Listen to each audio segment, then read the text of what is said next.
223쪽 중앙군, 아까 설명드렸죠. 2군 6위, 지방군, 주진군, 주현군, 특수군에는 강군, 별무반, 삼별초가 있다. 이 하나, 둘, 세 개 하나로 묶어서 별표 5개 하세요. 언제든지 나올 수 있어요. 강군, 정종대 거란에 대비해서 거란에 밑줄 그어야 돼요. 말장난 칠 수 있어요. 그 다음에 별무반, 숙종대 여진의 천재 공격 실패 이후에 윤관의 건의로 만들었다. 이 주문 자체를 잘 알아두셔야 돼요. 숙종이 먼저 만들려고 하는 게 아니라 윤관이 먼저 선제 공격했지만 실패했어요. 그래서 실패하고 난 다음에 기병이 부족해서 실패했다는 보고를 올리게 되고, 그리고 앙으로부터 기병대를 만들 수 있게끔 허가를 받아서 만든 게 별무반이었다. 그리고 예종 때 숙종이 죽고 난 다음에 아들 예종 때 여진을 정벌하고 동북구성을 쌓겠다. 그 동북구성 위치가 오늘날에 어디라고요? 함경도. 살짝 제가 가로열고 함경도 지역이다. 함경도 지역으로 추측된다 적어놓으시면 돼요. 함경도 지역으로 추측된다. 그 다음에 삼별초 봅니다. 첫 번째, 경찰의 임무를 수행했다. 즉 절도분들이 많았다고 그랬습니다. 최우정권식 밑줄 그어둔 최우정권식의 편성된 도둑을 잡기 위한 야별초가 출발점이었다. 이번 기출문제 2023년 기출문제입니다. 야별초가 좌우로 나뉘어졌고 몽골에 잡혔다가 다시 풀려서 도망가온 애들이었다. 이걸 신위군이라고 했다. 이걸 세 개를 합쳐가지고 삼별초라고 했다. 그 다음 개경 한도에 저항하여 배중선이 진도에 가서 저항하게 됐고, 마지막에 진도가 무너지죠. 누구에게? 여몽연합군에게. 살짝 적어. 여몽연합군에게 진도가 무너지죠. 여몽 또는 여원연합군에게 진도가 무너집니다. 그리고 다시 김통정이 부대를 다시 재편성해서 제주도에 가서 마지막에 항쟁하더라. 제주도 항파두리 하나 적어. 항파두리. 제주도 항파두리에서 주로 저항하다가 죽더라. 항파두리. 항구할 때 항, 파도할 때 파, 둘이 항파두리에 저항하다 마지막으로 끝나더라. 마별초, 최후가 만든 사병 조직으로 의장대 역할을 하게 됐더라. 삼별초에다가 마별초가 하나 되면 사별초가 돼야 되잖아. 그지? 별초는 군사 집단이니까. 근데 우리 역사학자들이 이런 게 특징이 있어. 삼별초는 그냥 딱 고정시켜 놓은 거야. 그리고 하나씩 만들어줄 때마다 이름만 붙이려고 하는 거야. 마별초, 뭐 이런 식으로. 연옥은 아까 설명드렸어요. 여러분 설명드렸고. 만호부 보죠. 일본 원정이 실패한 이후에 고려에 만호부를 설치했다. 애구의 침입에 대비해 주로 경상남도, 김해, 마산, 고성, 그다음에 전라도 목포 하나 추가하면 돼요. 전라도 목포지요. 만호부 보죠.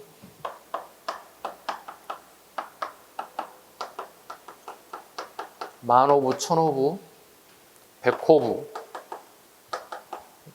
원래 이렇게 크게 세 가지가 있죠. 이렇게. 만호부, 천호부, 백호부. 주로 몽골이 들어오게 되면서 부대의 위치, 지역적 특성, 이런 것을 고려해서 군을 어떻게 배치할 것인가에 대한 문제가 있는데, 그 제도를 만호부, 천호부, 백호부, 중요도에 따라서 군사 10,000명 이상, 군사 1,000명 이상, 군사 100명 이상 주둔하게 만들었던, 군인을 얼마만큼 많이 주냐에 따라서 만호부, 백호부, 천호부를 두게 되었다. 주로 지금 현재 남아있는 게 이거죠.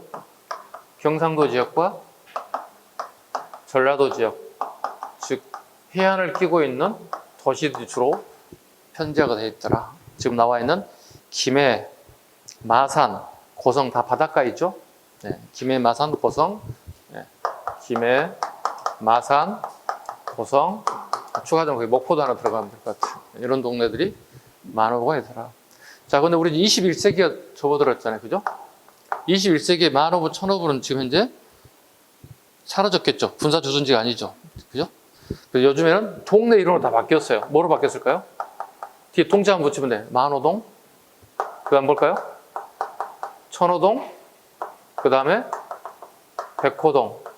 나중에 한번 검색 한번 해봐. 만호동, 천호동, 백호동. 실제로 나올 거야. 검색 안 해도 이미 선생님이 다 검색했으니까 나올 거예요. 네. 224. 무신 정권기 및 집권기 및 고려 후기.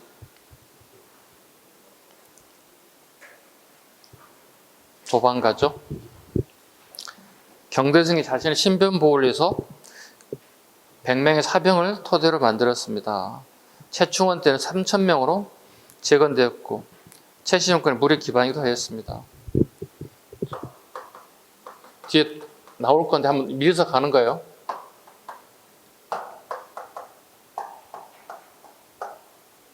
예, 무신정권 집권 순서입니다. 이건 암기사항이 정경이체죠. 정경이체. 정중부, 경대승, 이의민, 최충헌, 그의 아들 최우, 이렇게 가는. 그걸 또 다시 외우셔야 돼. 정경이체. 정경이체. 경대승이 정중부를 제거하죠. 그죠? 본인 누군가가 자기도 제거하려고 올 거 아니야. 경대승이 자기 신변 보호를 위해서 만든 게 이게 도방이었다고 이렇게. 네. 신변 보호 목적이었다. 이의민도 마찬가지로 꼭까지 도방을 쓰더라. 네. 자기 신변 보호해야 되니까. 최충원 시기 도방의 숫자가 증가됩니다.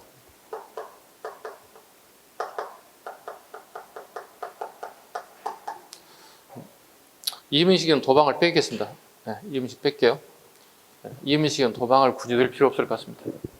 왜냐하면 경대승이 갑자기 누구에 의해서 죽음을 당한 게 아니라 급사했어요. 지병으로 급사했어요.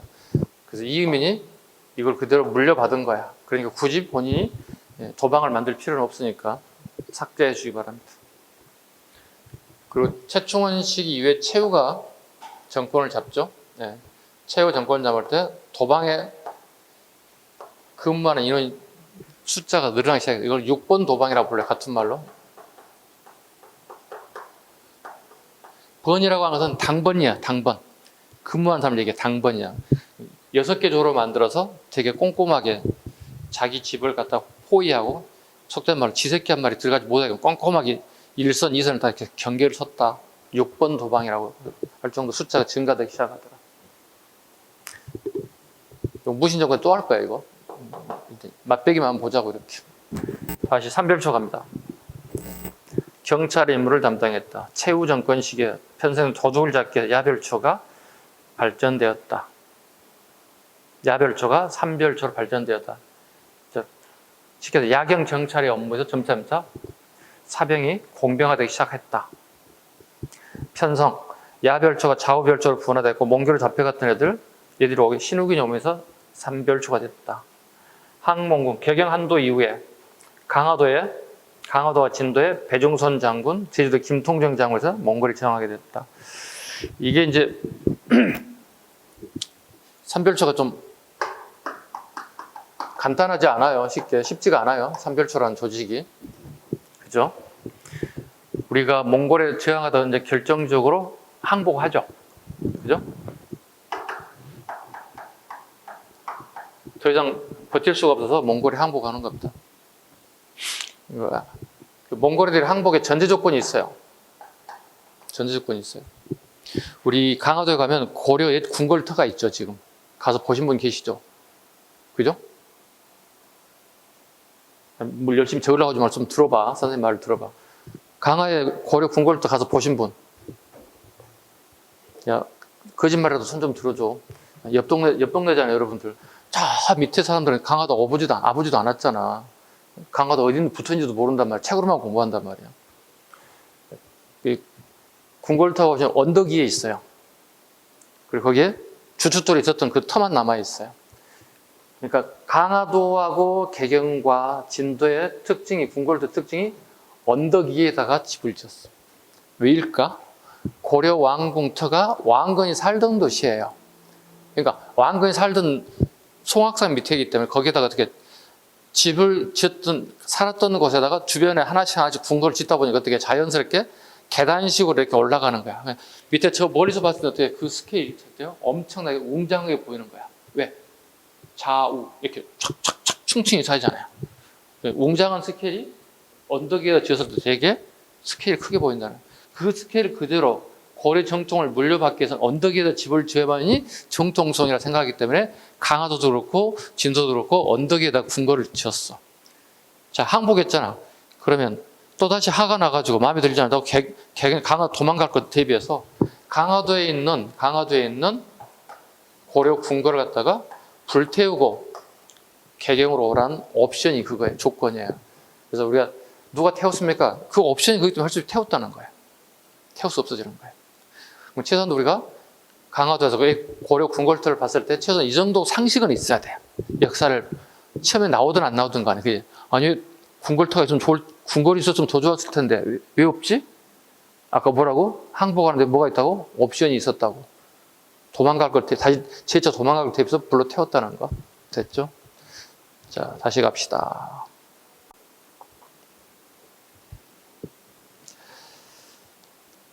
그때 활약했던 인물들, 배중선, 그 다음에 김통정이 있다. 근데 핵심 뭐였죠? 그때? 삼별초를 모두 다 개경으로 데려올 수 없었다는 거예요. 2분의 1만 개경으로 데려왔고 나머지 2분의 1은 강화도에 남았다는 거예요. 자, 왕의 명령은 어떻게 해요? 고정임금이거든요. 그죠? 왕의 명령은 어떻게 해요? 와야지. 군인들이 와야지. 근데 개경에 가는 조건이 하나 있었대요. 네. 테스트를 좀 하겠대요. 테스트를. 왜냐하면 사병으로 출발한 공적 업무이기 때문에 정상적인 직업군이라 보기 어렵다는 거예요. 그래서 능력이 되는지, 무예의 실력은 출중한지 통과되는 자들만 개경으로 데려가겠다. 그럼 기존의 조직들이 2분의 1들은 반대하는 세력들이에요. 그런 게 어디 있어요? 그렇죠? 고생은 고생도 다 써먹을 만큼 다 써먹었는데 우리 뭐야? 우리 테스트 하겠다고? 이건 옳지 않지 않아? 반대하는 세력들이 있어요. 얘들이 강화도에 남게 되는 거야. 강화도에 남게 되는 거야. 그래서 이렇게 얘기하지. 어느 학자는 삼별초가 왕의 말을 거스르게 돼서 삼별초의 난이라고 얘기해. 또 어느 학자는 삼별초의 항쟁이라 불러. 몽골의 말에 우리가 순수히 따르지 않겠다는 거. 대몽 항쟁하겠다는 거. 그러니까 어떤 견해에 따라서 난이 될 수도 있고 항쟁이 될 수도 있어요. 그러니까 2분의 1씩 잡으면 돼, 이렇게. 학자별로 이건 항쟁이지. 어떤 사람은 왕이 명장을 들어야지. 왜 왕의 말을 듣지 않는 거야. 삼별초의 난이라고 얘기할 수도 있고 삼별초의 항쟁이라고 얘기할 수도 있다는 거예요. 그러니까 시각에 따라서 약간 다를 수 있다. 오케이? 여러분 마음대로 하시면 돼요. 여러분들 자율적으로. 난 같아요, 선생님. 항쟁 같아요. 여러분 마음대로 하시면 돼요. 마별초 아까 했고요. 연옥은 했고 만옥 다 했습니다. 자, 고려 관리 특령제도로 갈까요?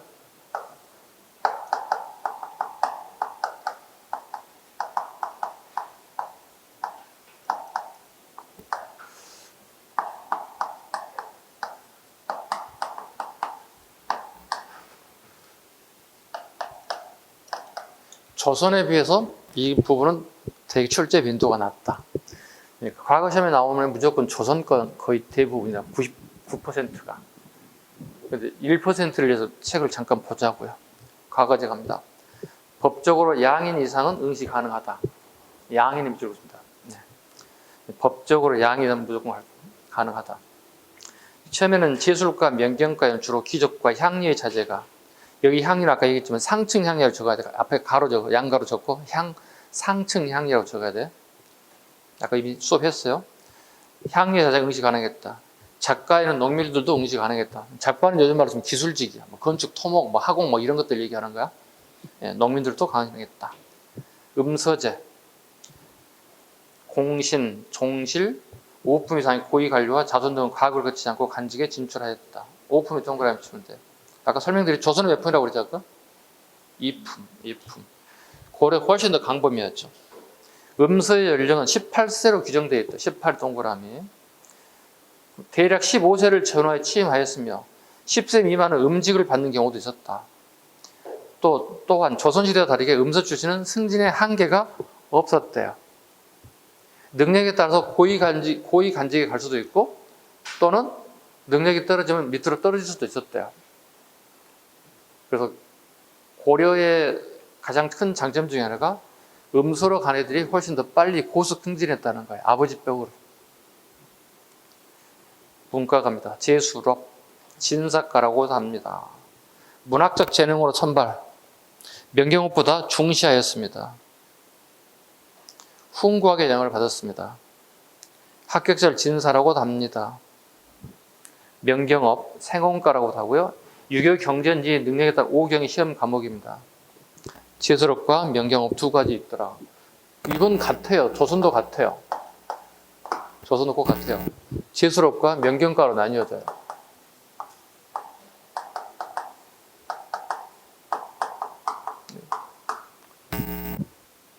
여기 합격한 애들 진사라고 불러요. 합격자를 갖다가. 이건 생원이라고 불러요. 얘들이 훨씬 더 알아줬다. 이건 같아요. 고려나 조선 꼭 같아요. 자, 여기는 주로 시험 보는 게 재수럽이에요.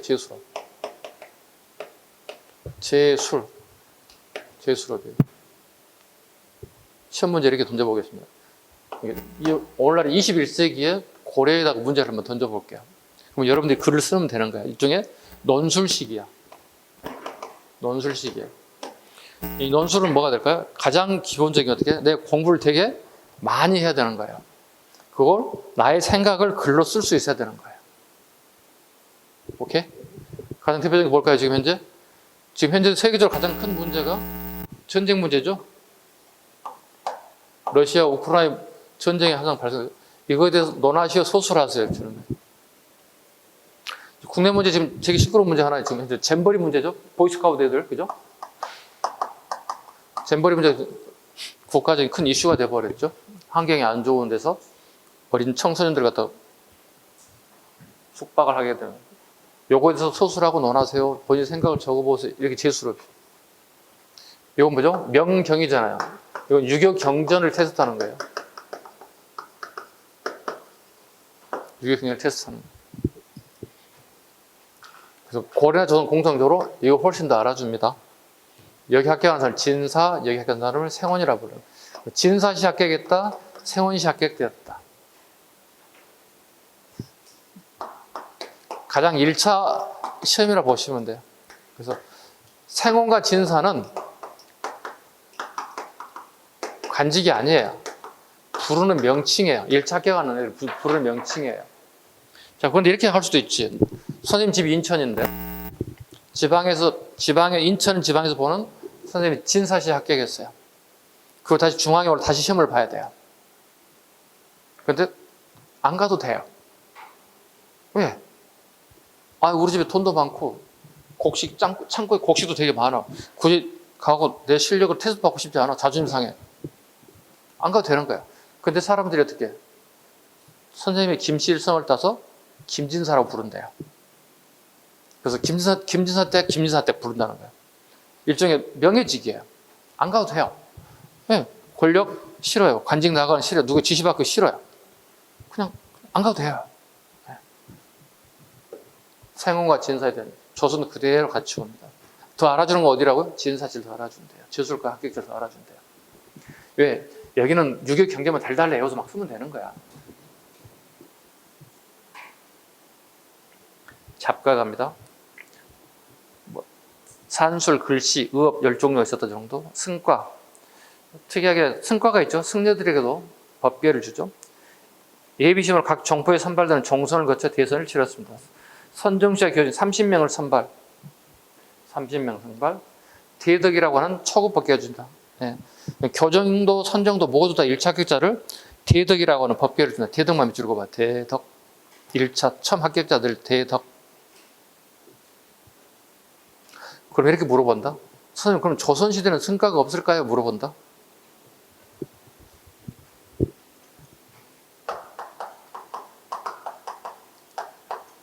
승려들의 과거신을 보게 만들었다. 그래서 승과라고 한다. 그죠?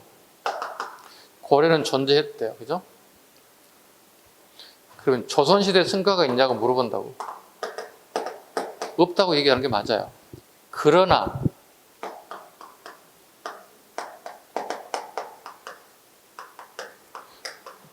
명종 때 일시적 시행됐다.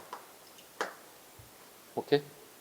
그러니까 없는 게 맞아요. 근데 이게 중요하지, 영어에서.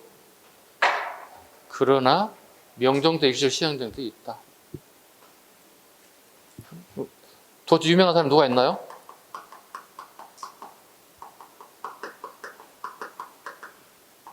네. 임진왜란 때 승병장이었던 이 두 아저씨들. 스승과 제자입니다. 사제지가 아니에요. 이 두 사람이 일시적으로 과거 시험 승과에 합격했던 대표적인 인물이었다. 기타 방식 천거도 있었고 성중애마, 내시 등 국왕 측근의 근식인 성중관과 궁중수기안의 애마는 기족 자체에서 발탁, 고관 승진도 가능했다. 성중애마는 가끔 나오긴 하는데 되게 난이도 상으로 좀 체크할까요? 난이도 상 여러분 난하고 화살표 올리시면 돼요. 성중애마, 시행시기, 식년식을 원칙으로 한다. 식년은 3년에 한 번 보는 시험. 중국도 식년식 원칙이었고 우리도 고려조선 공통적으로 식년식 3년에 한 번씩 보는 게 원칙. 근데 이게 잘 지켜지지 않아서 매년 보는 시험도 있었고 2년에 한 번씩 보는 시험이 있다. 됐죠? 1년, 2년, 3년 다 있었다는 얘기야. 조선은 뭐죠? 무조건 조선은 식년시예요. 비교해. 조선은 무조건 식년시야. 3년에 한 번 보는 시험이에요. 조선은 식년시. 고려는 매년, 경년제, 식년제 세 가지 다 봤어. 그러다 보니까 어떻게 고려의 과거제는 그렇게 시험에 나올 일이 특별하게 없다는 거예요. 226페이지 교육제도 가겠습니다.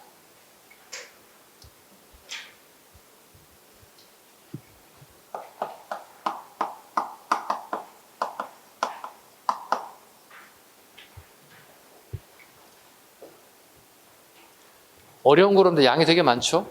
네. 보겠습니다. 도표 한번 보시죠. 중앙과 지방에 갑니다. 중앙에 국자감. 국자감 뭐죠? 대학입니다. 대학. 요즘 말씀. 국자감은 대학입니다. 국자감을 만든 사람 누구죠? 성종. 유학부와 기술학부가 있답니다.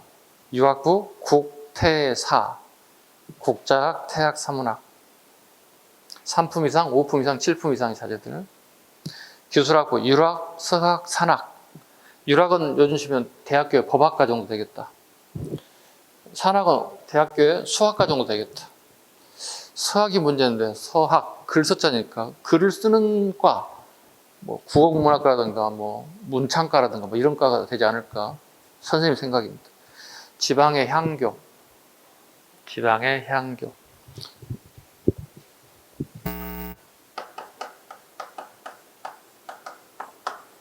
2023년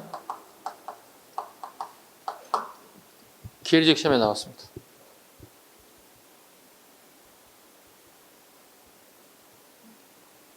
선생님 카페에 가면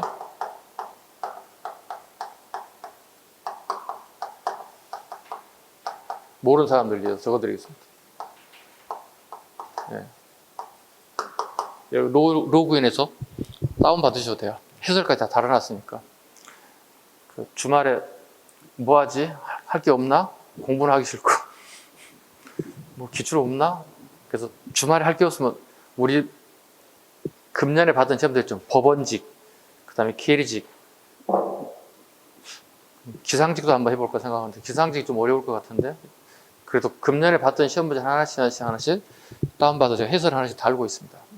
주말을 이용해서 필요하신 분 여기서 계직도 문제요 해설지 다운받아서 한 번씩 보세요. 향교가 나왔으니까. 그러니까 그 이번 기획 시험은 좀 어렵게 나왔습니다. 일반 행정보다 훨씬 더 어렵게 나옵니다. 9급 문제인지 7급 문제인지 되게 어렵게, 판단 어렵게 하는 문제들이 몇 개씩 나오기도 합니다. 자, 다시 가죠. 향교를 본격적으로 보세요. 중간에 니을번에 향교 봐주세요.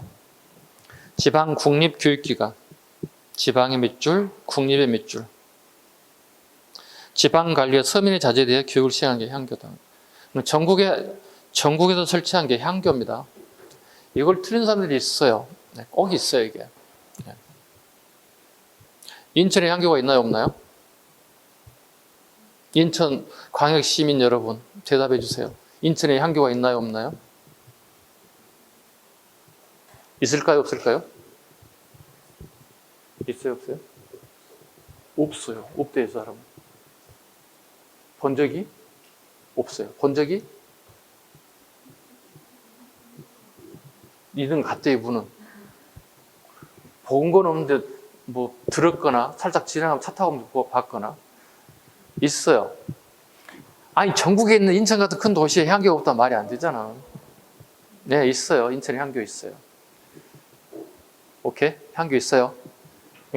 인천에 문화재가 아무것도 없어요. 향교밖에 없어요. 다른 도시 다 있는 향교밖에 없어요. 네. 자부심을 가질 만한 게 없어요, 여러분들, 인천에. 없어요. 왜? 제물포, 일제강점기에 물밀듯 들어왔던 일본 문화밖에 남는 게 없어요, 지금. 유일하게 남아있는 건 강화도밖에 없어요. 인천 광역시 포함된 강화도밖에 없어요. 그래서 인천의 지방직에서는 예전 같으면 인천 지방직에 따로 출제되기 때문에 문화재를 내는데 지방직 공통 출제가 되기 때문에 인천에 관련된 부분 나올 게 특별한 게 없어요. 강화도밖에 없어요. 네. 고려 중기 사학 발달 가봅니다. 사학 발달 관악지능증. 사학의 효시, 문종대 최충이 세운 구제학당. 최충 잡으시고요. 구제학당. 그 학교 이름이 뭐죠? 최충이 세운 학교 이름이? 문헌공도래요. 최충이 세운 최충 아저씨 호가 문헌공이에요. 이게 뭐라고요? 호. 최충 아저씨 호. 도. 학교예요. 오케이? 문헌공이 세운 학교, 문헌공도래요.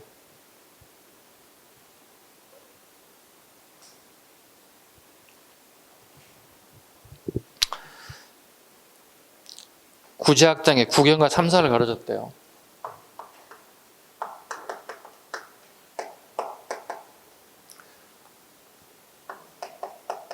제자는 집제자예요.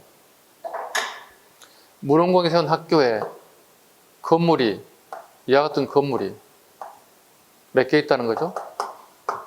9개 있다고요. 요즘 말처럼 이렇게 되겠지, 문과대학, 자연대학, 공과대학, 사범대학, 체육과, 농과대학, 이렇게 대학별 종합대학 같은 건물들이 다 따로따로 있죠. 이렇게 하는 이유는 뭘까요? 수준별 학습을 하기 위해서.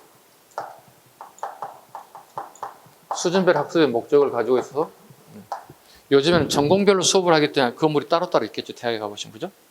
대학 다녔던 분들 생각해 보세요. 예, 단과대별로 다 건물이 각자 다 다르잖아요. 우리 교양수업 때는 종합반 있는 게 있어서 별도로 또 가면 되는 거고, 책가방 들고 이동하면 되는 거고. 구제학당. 나중에 또 구제학당 별도로 또 할게요.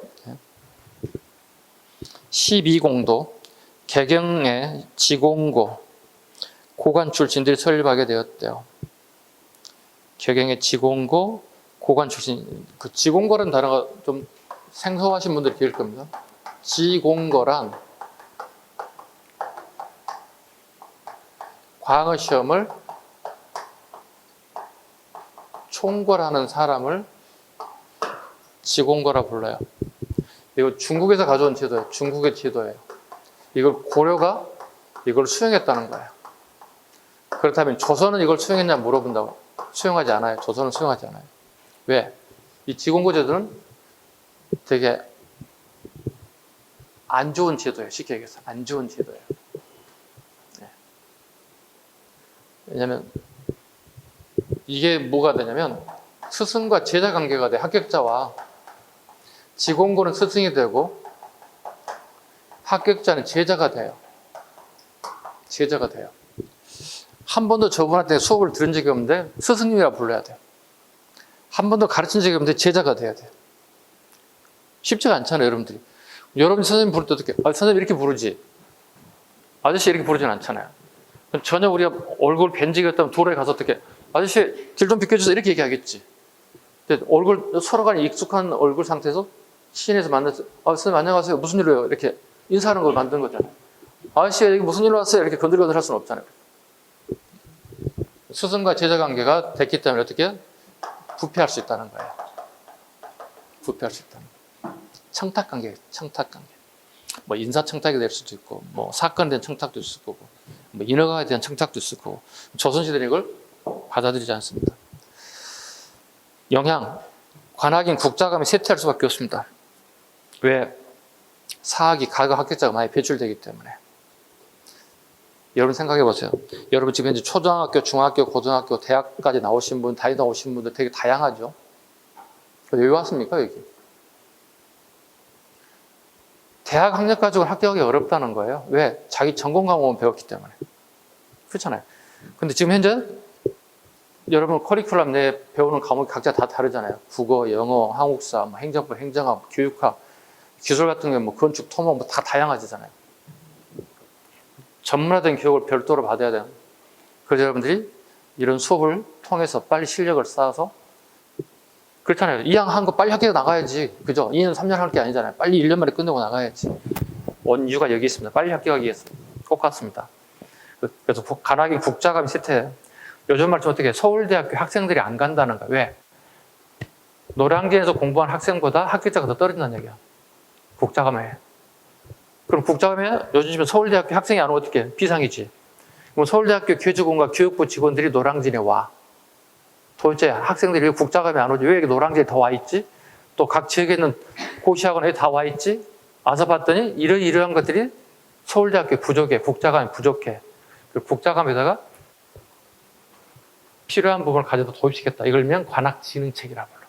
학생들을 어떻게 하면 더 유입할 수 있겠는가 하는 것들을 얘기하고 있어요. 첫 번째 숙종가입니다.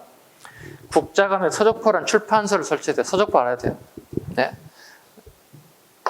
이렇게 암기하셔야 돼요. 선생님 자주 하는 거 한글 자음이야. 숙종의 시옷, 서적포의 시옷. 왜? 하나밖에 없잖아. 근데 가끔 예종에다 붙여놓은 수가 있어. 예종이 4가지가 되기 때문에 혹시 서적포 예종 거 아니야? 헷갈리게 만들 수 있어. 이런 거 되게 좋잖아요. 우리 법응왕 때 뭐 비읍비읍 외우라잖아요. 병부설지 이렇게 외우라고 그랬잖아요. 왜? 이거 모르는 게 아니라 내가 시험장 가면 혼돈이 올 수 있다는 거야. 그래서 살짝 이렇게 우리말의 암기 방법을 하자는 거거든. 살짝. 네. 서적포. 국자감에 서적포라는 출판사를 설치했대요. 왜? 서울대학교에 아직 복사기가 설치 안 됐나 봐요. 근데 우리 학원에 봤더니 복사기가 돌아가더래요. 인쇄소에 시켰어요. 인쇄소. 예전가죠? 국자감을 국학으로 고쳤대요. 청년각과 보문각이라는 도서환경 연구기관을 두었대요. 청보. 칠제. 칠제 뭐죠? 칠제란 뭐 제자가 뭐더라 그랬죠? 제자 봐봐 여기 아까 적어드렸지. 집제자. 이런 말 좀 건물에 빌딩 얘기하는 거예요. 학교의 건물이 A동, B동. 학교별로 다 다르죠. A동, B동. 뭐 1동, 2동, 3동, 101동. 아파트 같은데 우리 동네. 이런 식으로 각자 학교 명칭이 다르긴 하지만 6개의 건물을 뒀대요. 뭘 본 거죠? 뭘 본딴 거죠? 요거. 사학의 구제학당을 본딴 거야. 그러니까 전공별 수업을 하기 위해서 건물을 별도로 따로 지었다. 육제를 설치했다. 유학육제와 무학인 강해제. 무예도 가르쳤다. 관학에서. 이유는 뭐냐면 사학에서도 무예를 가르쳐서 합격하게 되면 발령났을 경우, 전방에 발령났을 경우 충분히 병장기를 들고 근무할 수 있다는 거야. 근데 무예를 배우지 않고 국자감을 졸업 합격했는데 발령냈는데 전방에 발령나면 문무를 다 같이 하라는 거야. 근데 이 친구가 저런 칼을 한번 만져본 적도 없고 들어본 적도 없기 때문에 저는 임용을 포기하겠습니다. 그러니까 서울대학교 나온 국자감 나온 출신들 관리들이 받을 등용하기 쉽지가 않다는 거야. 면접상에 떨칠 수 있다는 거야. 쉽게 얘기해서. 그걸 미리서 대비하자는 거야. 관학진흥처에서 미리서 무예를 가르치자는 거야. 인종가죠. 경사육학제도를 정비했대요. 위에 봐보시죠. 제1의 유학부, 도표 가봐. 유학부, 기술학부, 국태사, 유락사학, 산하 이렇게 과별을 정확하게 이제 매듭 짓기 시작했대요. 충렬한 겁니다. 양형고의 후신으로 서막전을 설치했대요. 장학기금이에요, 기금. 우리 A나 똑같아요. 가정환경이 좋지 않은 친구들도 있어요. 그 친구들에게도 공부를 할 수 있는 기회를 더 주기 장학금 제도를 만들었습니다. 양형고의 후신으로. 이유는 양형고의 자금이 바닥이 났어요. 충렬왕 때 여러 신하들에게 의해서 돈을 좀 걷어가지고 토지를 받아서 만드는 게 서막전입니다. 그 전자가 붙은 이유는 토지를 받아서 거기 생산된 일부를 갖다가 학생들에게 장학금을 줬기 때문에 전자가 붙어 있어요. 그다음에 경사교수동을 설치했대요. 충렬왕 때. 좀 어렵죠 이게?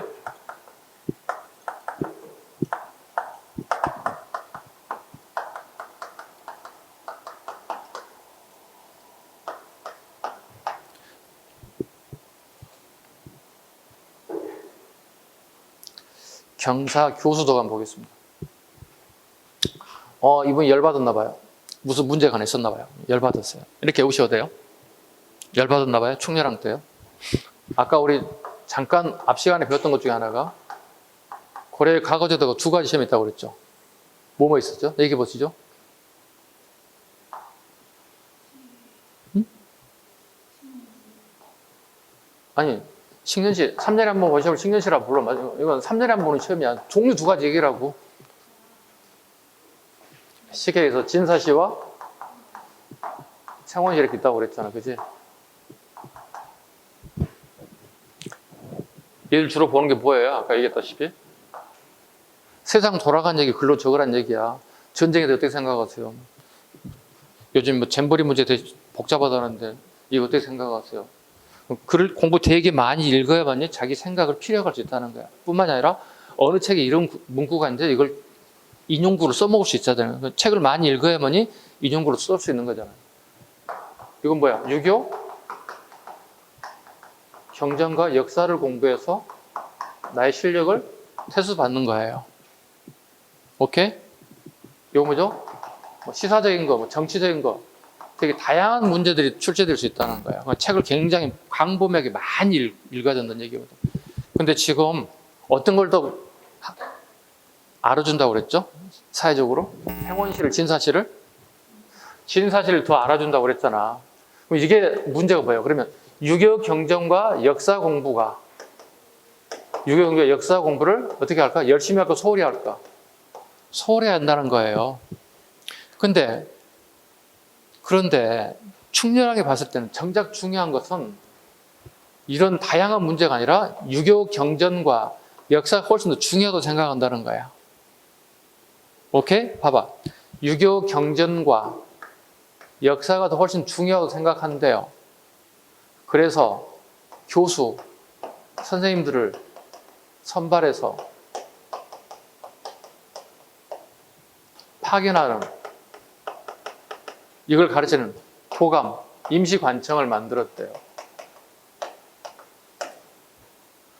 자, 그러면 경사교수도감을 충렬왕 때에게 외우는 것도 중요한데 왜 설치했는지를 알아야 되지.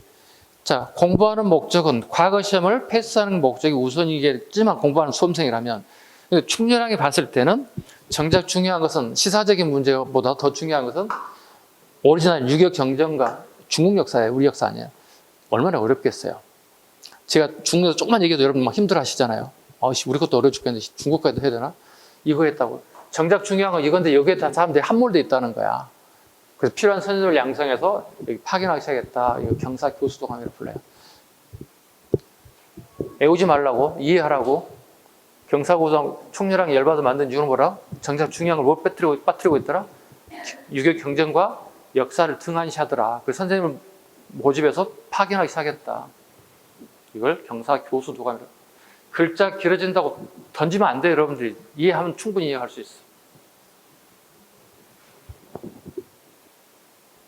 공민왕, 성균관을 부흥, 순수 유교교육원으로 재편성. 순수 유학교육원 다 봐, 위에 같이 봐. 다시 도표 가봐봐. 유학부는 가르치는데 기술학부를 성균관을 가르치지 않겠다는 뜻이 되는 거예요. 어렵게 생각하지 마. 대표적인 인물 정몽주, 정도전 등이 담당하게 됐대요. 정몽주, 정도전 등이 학생들을 가르치는 교수로 나타났대요. 고려시 승려의 법계 이미 설명했던 부분인데요. 볼까요? 선정과 개정 두 가지 있는데 대덕만 체크하면 돼. 대덕. 공통점이 대덕만 체크하면 돼. 뒤에 거 안 하셔도 돼. 아까 설명드렸으니까. 굳이. 자, 227페이지 문벌 귀족사회부터 먼저 가죠. 자,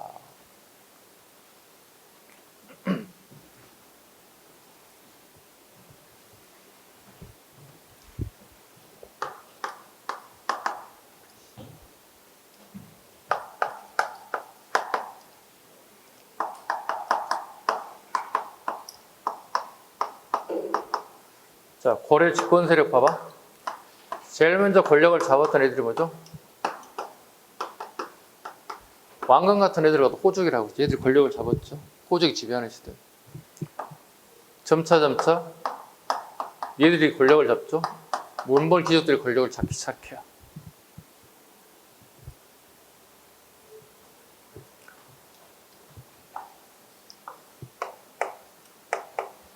할아버지, 아버지, 본인이 연이어 3대가 관직에 진출한 세력들.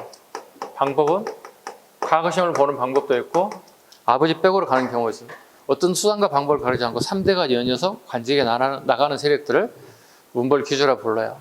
주로 신라에서 고려로 왔던 애들. 발해가 망하자 발해들 왔던 애들이 과거 시험 문벌을 통해서. 왜? 얘들은 나라를 운영해 본 경험이 있어. 신라 발해인들 망했지만. 근데 호족들은 나라를 운영해 본 적이 있어? 없지. 자기 집안만 다스렸지. 큰 개념의 국가를 경영한 경험은 없잖아. 얘들이 권력을 잡기 시작했어요. 대표적인 단어 요즘도 있었잖아. 삼성과 현대 같은 애들 우리 뭐라 불러? 재벌이라 가잖아. 봐. 할아버지, 아버지 연이어 돈으로 벌하잖아요. 재벌. 가끔 이럴 때만 얘기합니다. 세상에 어느 하나 어떤 것도 영원하진 않아요. 영원하지 않다는 얘기 뭐예요? 재벌도 영원하지 않다는 얘기야.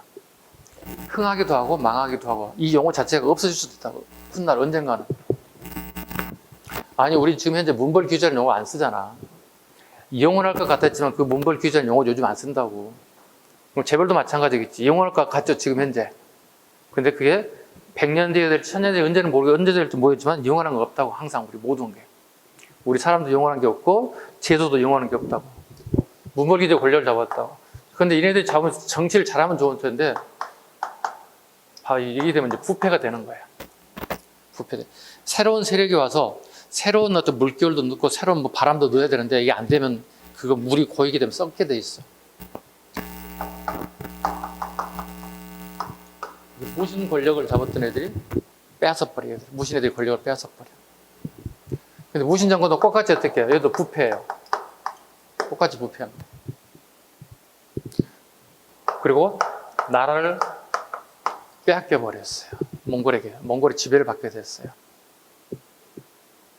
아니 무신 정권이 도대체 몽골한테 어떻게 빼앗겼을까요? 무신들은 자기 주변은 되게 강화시켜 되게 뛰어난 군사를 모집하는 변방에는 되게 나이 드신 분들을 갖다가 배치시켜요. 말이 안 되는 거잖아요. 우리 21세기 어떻게 돼요? 가장 강한 병사를 전방에 배치해야 되지. 저게侵略을 막아야 되니까. 그렇지 않을까? 20대 초중반의 친구들 전부 다 전방에 배치해야지. 선생님 같은 나이 되신 분들 갖다가 전방에 배치하면 어떡해? 막 총칼이 막 날라오고 막 실탄 날라오면 어떡해? 오 이것 봐 이렇게 하는 거야. 오우씨 무서운데? 숨바로 도망가겠지. 그래서 무신 정권 시기에는 군사력은 강할지 모르지만 국방력은 되게 부실해졌어요. 대신에 자기를 보호하는 친위 부대는 강화시키는 거예요. 이게 가장 맹점 중에 하나였다는 거예요. 무신 정권도 마찬가지로 얘들이 무너져요. 끝난 줄 알았더니 또 하나의 또 이상한 애들이 또 등장한다. 이 친원파들이 등장해. 이걸 검문세족이라 불러요. 검문세족이라 불러요. 친원파에 등을 얻고 권력을 잡았던 세력들, 검문세족들이 권력을 잡았대요. 친원파 애들이. 뭐 나라 엉망진창 됐겠죠. 우리 일제강점기 친일파와 같은 애들이 얘들은. 자, 얘들도 똑같이 어떻게 부패합니다. 부패하죠. 그걸 새로운 세력이 등장하죠. 그걸 다 신진사대부라고 그러죠. 예. 유학자 중심들의 신선한 생각을 가졌던 애들이 예. 신진사대부. 새롭게 유학자들이 진출해서 과거시험을 통해서 진출한 세력들을 신진사대부라고 불러요. 오케이? 신진사대부의 사자 한번 볼까요? 사자. 예. 이거 상형 문자야. 뭐 같아? 사자는 5% 이상의 고위 관료들을 사대부라 불러. 그래서 사자가 뭐 같아? 상형 문자라고. 저 사자가 뭐 같아? 선비사자잖아, 그게. 상형 문자야. 뭘 상형된 걸 갖다 우리 한자로 만들었을까? 네? 오? 모자? 아니에요. 아, 사각모? 아니에요. 가장 가까워요. 여러분들 지금 다 있어요, 지금 현재. 선생님도 집에 가면 있어요. 여러분 지금 현재 강의실에 있어요, 지금 현재. 여러분 지금 테이블에 앉아있는 모습이에요. 이걸 상형화시켰어요, 이렇게. 이렇게 봐봐요, 이렇게. 손 이렇게 봐요. 두 손 이렇게 봐요. 사자예요. 공부하는 모습이에요. 학생이 공부하는 모습을 이렇게 상형 문자로 만들었다. 그리고 뭐 다르게 보면 어떻게 공부 열심히 했던 애들이 과거 시험을 통해서 중앙 전개에 진출한 세력들. 아셨어요? 주로 어떤 애들일까? 중앙 애들일까? 지방 애들일까? 공부 열심히 중앙에 진출했다고 그랬잖아. 지방 애들이지. 중앙에만 공부 잘하는 애가 있으란 법은 없잖아. 지방에도 공부 잘하는 애들 많잖아. 지방에도 뛰어난 능력을 가진 유학 공부한 친구들이 과거 시험을 통해서 중앙에 진출해서 얘들이 하나의 바운더리를 만들었어요. 신진사대부라고. 오케이? 쭉 흐름 잡아야 돼. 안 보고 막 쓸 수 있고 내 이해할 수 있어야 돼. 책 보자마자 이거 다 통째로 외워버려. 무슨 재주로 외워 그걸. 선생님도 못 외우는데. 자, 지금 어느 부분 하겠다는 얘기야? 요거 하겠다는 거야 지금. 어느 텀인지를 정도 내가 알고 공부해야지. 고래 권력 세력이 이렇게 됐다. 자, 쉬는 시간 가지면서 몇 페이지야 이게? 227페이지. 이때부터 조금 쉬어갈게요. 문벌기 조금 쉬어가서 하겠습니다. 다음 시간에 10분 쉬었다 가겠습니다. 쉬겠습니다.